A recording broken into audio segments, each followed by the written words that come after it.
Salam, selamat bertemu kembali dalam channel ini, channel Langsung Sitorus, yakni kesempatan untuk merenungkan firman yang menjadi evangelium yang akan dikhotbahkan pada minggu yang akan datang.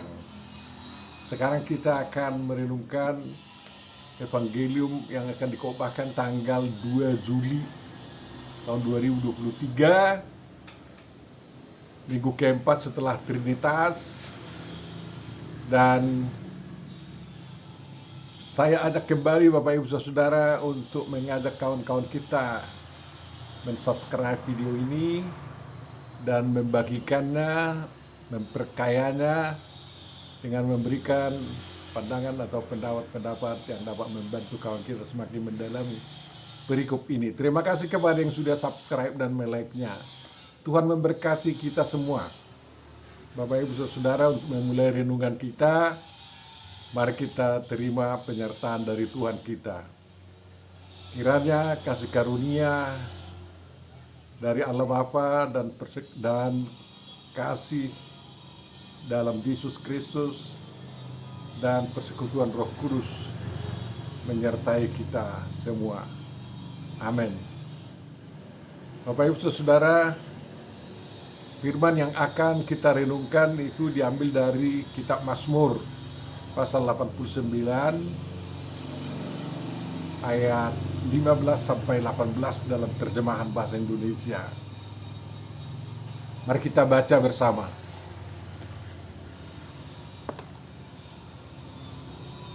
Keadilan dan hukum adalah tumpuan tahtamu. Kasih dan kesetiaan berjalan di depanmu. Berbahagialah bangsa yang tahu bersorak-sorai. Ya Tuhan, mereka hidup dalam cahaya wajah-Mu. Karena nama-Mu mereka bersorak-sorak sepanjang hari, dan karena keadilan-Mu mereka bermegah. Sebab Engkaulah kemuliaan, kekuatan mereka. Dan karena Engkau berkenan, tanduk kami meninggi. Kita baca sampai ayat 19. Sebab perisai kita kepunyaan Tuhan, dan Raja kita kepunyaan yang kudus Israel. Demikian firman yang akan kita renungkan, Bapak Ibu Saudaraku terkasih. Yang berbahagia adalah orang yang mendengarkan, mengerti, memahami, menghayati, dan mengamalkan perintah dan firman Tuhan. Amin, Bapak Ibu Saudara. Di Almanak kita diusulkan yang menjadi tema untuk perenungan kita mengatakan hidup dalam keadilan dan kesetiaan Tuhan. Saya baca almanaknya, hidup dalam keadilan dan kasih setia Tuhan, itu lebih tepatnya. Keset Tuhan katanya. Bapak Ibu Saudara, kita tahu kitab Mazmur itu merupakan ungkapan iman daripada pemazmur tentang hasil evaluasinya mengenai pergaulannya dengan Tuhan dan bagaimana Tuhan menyikapi atau bersikap terhadap dirinya, maupun evaluasi atau penilaiannya terhadap kehidupan bangsanya atau rajanya atau aparatur pemerintahnya atau rakyat bangsanya itu terhadap Tuhan, dan bagaimana Tuhan merespons, menjawab sikap daripada raja atau kerajaan atau rakyat itu di dalam perjalanan hidup mereka. Ya, tentu saja Mazmur itu menjadi hal-hal perenungan terhadap apa yang sudah lalu dan bagaimana sekarang, dan harapannya itu biasanya tentang yang akan datang dan diungkapkan di dalam doa. Itulah yang dapat saya rumuskan sedikit mengenai Mazmur kita ini. Ada 150 dalam kitab Perjanjian Lama, 150 Mazmur, dalam Septuaginta ada 151 pasal ya. Dan banyak yang Mazmur yang disatukan. Bapak Ibu Saudaraku yang terkasih, Mazmur 89 ini sungguh luar biasa. Merupakan ekspresi atau pengungkapan daripada evaluasi pemazmur tentang kehidupan Raja Daud dan tahta Daud, dan juga bagaimana kesetiaan Tuhan, kesetiaan bangsa Israel di dalam perjanjian Tuhan. Ya. Jadi itu apa yang direnungkan sudah berlangsung lama. Ya tentu saja dia renungkan apa itu bagaimana Daud dulu diberkati atau diberi janji, dan bagaimana itu jalan dan direspon Tuhan dan kesetiaannya. Tetapi ternyata pewaris tahta Daud itu gagal memenuhi janjinya, sehingga pemazmur melihat seolah-olah janji Tuhan itu dibatalkan. Lalu dia perlu mendoakan kepada Tuhan agar janji Tuhan kepada Daud itu dipulihkan kembali. Jadi itu dapat kita lihat kalau kita bagi Mazmur ini, ayat 1 sebagai siapa penulisnya, dan ayat 2 sampai 5 itu mengungkapkan kesetiaan Tuhan dan janji Tuhan kepada Daud. Ayat 6 sampai 15 puji-pujian kepada Tuhan Sang Pencipta itu yang kekuasaannya berjalan sesuai dengan kesetiaannya sebenarnya. Dan ayat 16 sampai 19 yang sudah kita baca tadi, ayat 15 sampai 19, Tuhan sejak dahulu melindungi umatnya, itu merupakan ekspresi daripada bagaimana sebenarnya umat Tuhan dan rajanya betul-betul bisa berjalan agar lestari, ya, apa yang dijanjikan Tuhan dapat dinikmati oleh umat dan kerajaannya. Baru ayat 20 sampai 38 itu janji Tuhan sebenarnya menjamin masa depan keturunan Daud itu.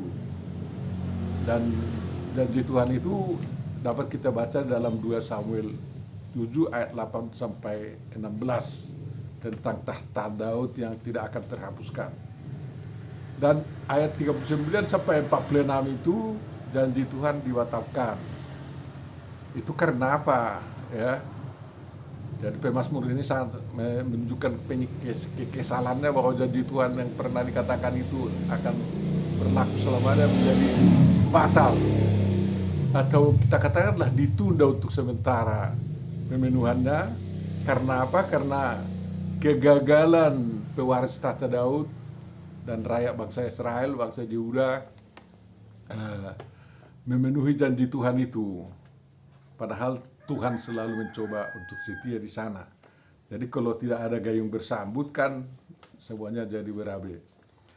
Ayat 47 sampai 52 pemazmur berdoa kepada Tuhan agar kiranya keturunan Daud itu dan tahta Daud itu dipulihkan kembali. Kira-kira begitulah yang dapat kita bagi dari Mazmur 89 ini. Jadi pemazmur merenungkan awal daripada janji Tuhan untuk betul-betul kerajaan yang sangat mulia di hadapan Tuhan, dan itu akan dilindungi oleh karena janji kesetiaan Tuhan.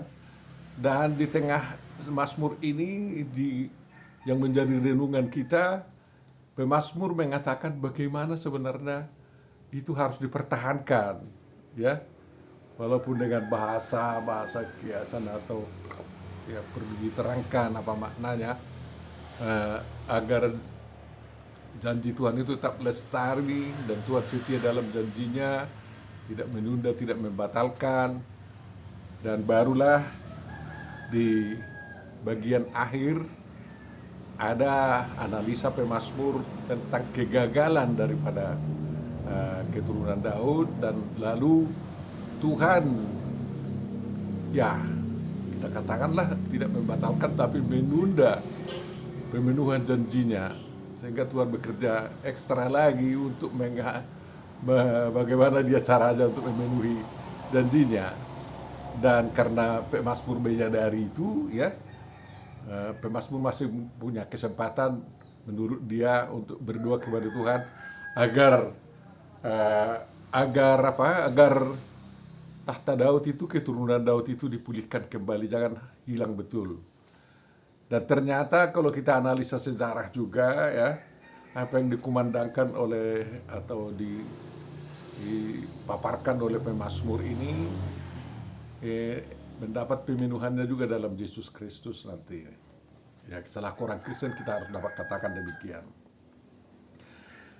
Apa yang dikatakan oleh pemazmur adalah dalam pemenuhan janjinya Tuhan itu membuat keadilan dan hukum sebagai tumpuan tahtanya. Ya. Jadi kalau kita membayangkan ada tahta Tuhan, ya, kursi kebesarannya, bukan ex katedralnya ya, seperti di Roma. Jadi ada tiang utamanya keadilan dan apa tadi, hukum.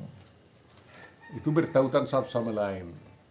Kalau hukum Tuhan berjalan, keadilan akan tercipta. Kalau keadilan mau dicari, tentu saja hukum Tuhan harus dijalankan.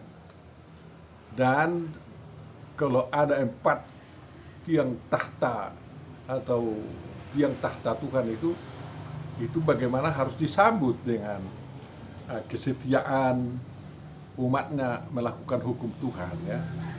Jadi ada kesetiaan dan terus kekuatan di dalam kemuliaan Tuhan. Jadi harus berjalan sejajar sebenarnya. Jadi tidak ada tiang tahta Tuhan ya, yang kursi tahta Tuhan yang harus timpang ya, jangan, tidak bisa. Tuhan tidak menginginkan ketimpangan dalam kalau dia duduk dalam tahtanya, kan kayak gitu. Jadi ada hukum, ada keadilan. Kemudian dalam masyarakat ada kesetiaan menyambutnya dan ada pola hidup yang betul-betul berjalan dengan kesetiaan Tuhan itu. Kita tahu keadilan Tuhan itu ya senek ya. Ada kadang-kadang mengatakan Tuhan memberi, manusia menjawab ya. Tetapi tidak selalu demikian. Keadilan Tuhan dia tergantung kepada keputusannya ya. Tuhan selalu digerakkan oleh kasih-Nya ya. Jadi kasih-Nya itu yang menggerakkan dia. Makanya kasih dan kesetiaan berjalan di depanmu. Jadi kasih dan kesetiaan berjalan di depanmu. Kesetiaan Tuhan, kesetiaan umat. Kasih Tuhan, kasih umat. Ya, itu selalu dalam kehidupan sekarang ya. Ya kan kayak gitu. Kalau kasih itu sudah berkipat jangan, itu menjadi kasih setia ya, hesed. Jadi dari agape itu, dari ahab itu ya, kita katakan berjalan terus menjadi hesed, kan kayak gitu, menjadi kasih setia yang tidak terputus-putus sebenarnya, akan berkesinambungan kasih Tuhan itu. Jadi ada 4 di sini, yakni keadilan, hukum, kasih, dan kesetiaan. Keadilan adalah tahta Tuhan, kasih dan kesetiaan juga berada dalam keadaan dalam kehidupan umat. Jadi Tuhan pertama mengasihi, lalu dia juga setia, dan umatnya harus mengasihi, dan dia harus umatnya juga setia, Bapak Ibu Saudara. Kalau timpang nggak bisa jalan. Jadi umat sekarang pun demikian ya. Tuhan memberikan hukum kasih kepada kita, dan itulah menjadi keadilan. Kalau hukum kasih tidak berjalan, mengasihi Tuhan dengan segenap-segenap itu, dan mengasihi sesama manusia seperti diri sendiri, melakukan apa yang kita inginkan dilakukan orang lain kepada kita. Kalau itu tidak jalan, ya tak mungkinlah ada orang yang katakan setia kepada Tuhan di sana. Jadi harus berjalannya. Dan kalau sudah itu berjalan baik oleh umat dulu dan umat sekarang ya, ya berbahagialah, dan kita berbahagia. Dan kalau kita sudah berbahagia, kita bersorak-sorai. Makanya orang yang mau mempertahankan agar Tuhan tetap setia kepada janjinya kepada kita, janji keselamatan itu, dan diberkati itu, kita harus mau bersorak-sorai dalam hidup ini. Ya, jangan selalu murung ya.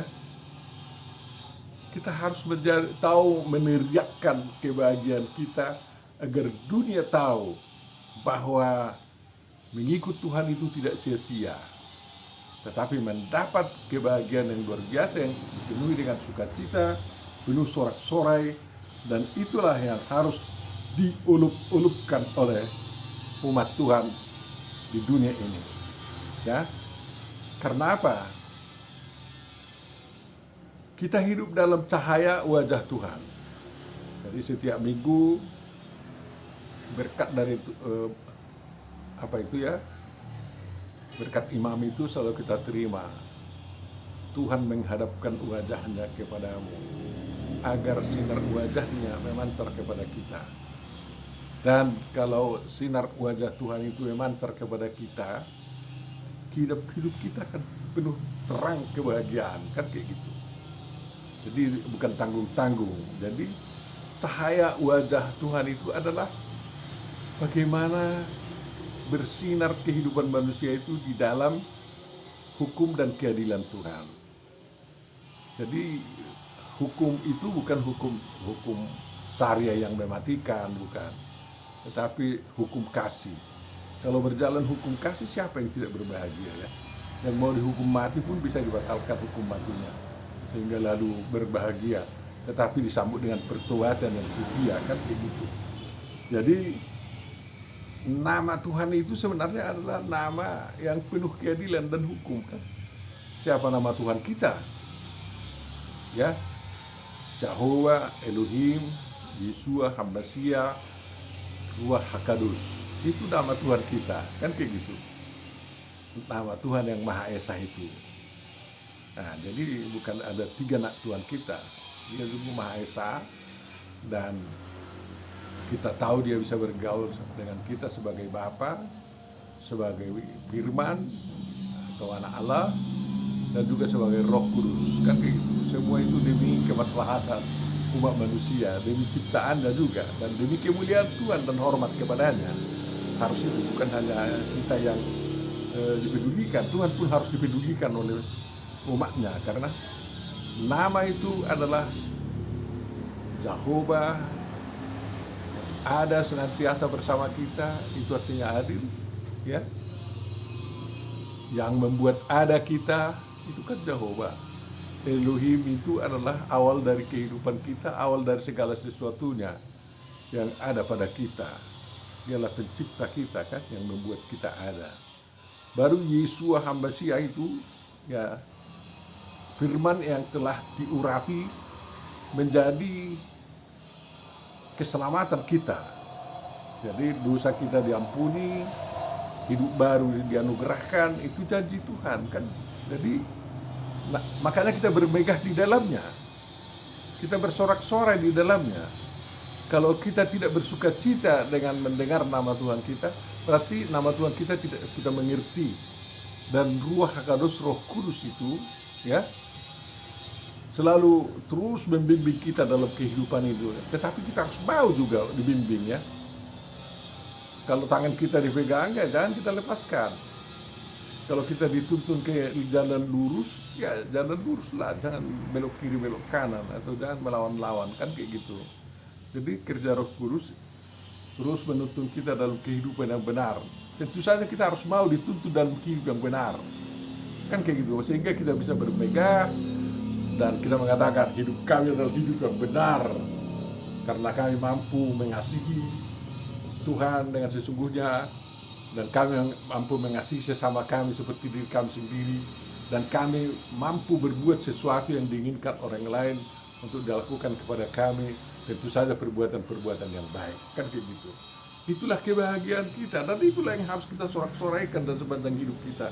Makanya kita senantiasa hidup dalam kesetiaan Tuhan, dalam keadilan Tuhan, dan Tuhan pun tetap berada demikian bersama kita, ya. Jadi tentu saja setiap hari kita bersama Tuhan. Kalau demikian, ya, setiap hari kita mendapat kebahagiaan, dan Tuhan tidak menginginkan kita ada hari-hari yang penuh kesialan, ya. Tidak inginkan itu. Tuhan menginginkan kita selalu bahagia setiap hari. Agar bisa bahagia, lihatlah Tuhan kita, Jehovah Elohim, Yeshua HaMashiach atau Yesus Kristus, Ruach HaKadosh, Roh Kudus, kan kayak gitu. Yahweh Allah kita itu yang menciptakan langit dan bumi, yang menyediakan segala sesuatu yang perlu sama kita, yang memberikan keselamatan dan pengampunan kepada kita, ya kan, kayak gitu, kehidupan baru kepada kita, dan menuntun kita dalam arah jalan hidup yang benar. Siapa yang tidak berbahagia kalau demikian setiap kali kita dengar nama Tuhan? Tapi kalau kita tidak mengerti, ya tentu saja gak ada artinya itu, ya. Tapi ingatlah, lembu aja bisa berbahagia kalau diketahui siapa Tuhannya, kan kayak gitu. Karena di bersama Tuhannya, lembu itu bisa berjingkrak kan, karena mereka tahu bahwa ada sesuatu yang indah dalam kehidupan mereka. Apalagi kita manusia bersama Tuhan, yang kenal Tuhan kita, ya. Dan disitulah kita membangun kehidupan, ya. Karena kepada kita dianugerahkan kemuliaan dan hormat, seperti dikatakan di dalam Mazmur 8 ayat apa itu, ayat 6 itu. Kita hidup dalam kemuliaan terus, dan itulah kekuatan kita, ya. Apa artinya kemuliaan? Apa itu artinya kabut itu? Hidup kita punya bobot, tidak kosong, ya. Jadi kalau memang ada logam mulia misalnya, bahwa itu logam mulia punya bobot dan punya arti yang sangat penting. Dan kalau kita punya kemuliaan, tentu saja hidup kita sangat penting, punya bobot yang berguna untuk hidup di dunia ini, berguna bagi diri sendiri, berguna bagi orang lain, dan berguna bagi Tuhan, kan kayak gitu. Itu bobotnya, dan itu makanya kemuliaan itu adalah kekuatan kita, seperti dikatakan oleh pemazmur, ya. Sebab engkaulah kemuliaan kekuatan mereka, dan karena engkau berkenan, tanduk kami meninggi, katanya. Siapa yang tidak naik? Seperti dikatakan Tuhan, bahwa Tuhan tidak menginginkan kita menjadi ekor, melainkan kepala. Jadi Tuhan menginginkan kita itu naik dan naik terus dan naik terus, tetapi tidak sombong, agar semua bangsa bisa diberkati oleh karena kehadiran kita, kan kayak gitu. Jadi kalau kita tinggi, ya jangan tinggi hati. Ya, kita punya derajat yang tinggi, kita punya ilmu yang tinggi, tapi kita tidak sombong, tidak tinggi, melainkan apa kita, status kita yang tinggi yang dimudahkan oleh Tuhan sebagai atau ciptaannya atau umatnya yang telah diselamatkan. Jangan menghina orang lain, kan kayak gitu. Melainkan mengajak mereka ikut selamat, jangan hina mereka, menerangi mereka dengan kebenaran ilahi yang sebenarnya, yang penuh kasih itu, kan itu tugas kita. Itulah fungsinya kita. Tuhan membuat kita menjadi tinggi, ya, bukan tinggi hati, ya. Ya tentu saja perisai kita kepunyaan Tuhan, ya. Perisai kita apa sekarang? Kepunyaan Tuhan. Kepunyaan Tuhan itu adalah huria kita, ya. Itulah perisai kita. Makanya huria itu dapat diandalkan untuk membela keadilan dan kebenaran, membela hukum-hukum, terutama hukum kasih daripada Tuhan itu. Jangan bela hukum syariah agama Yahudi, bukan, atau agama perjanjian lama, jangan.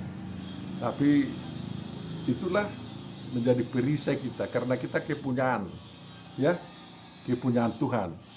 Kuriake kan itu kepunyaan Tuhan, huria kita itu adalah kepunyaan Tuhan, dan huria itulah menjadi perisai kita yang bisa kita andalkan untuk membela maupun melakukan keadilan dan hukum Tuhan di dunia ini, agar dunia ini melihat betapa indahnya mengikut Yesus Kristus, penampakan daripada Jehovah Elohim, Bapak Ibu Saudara.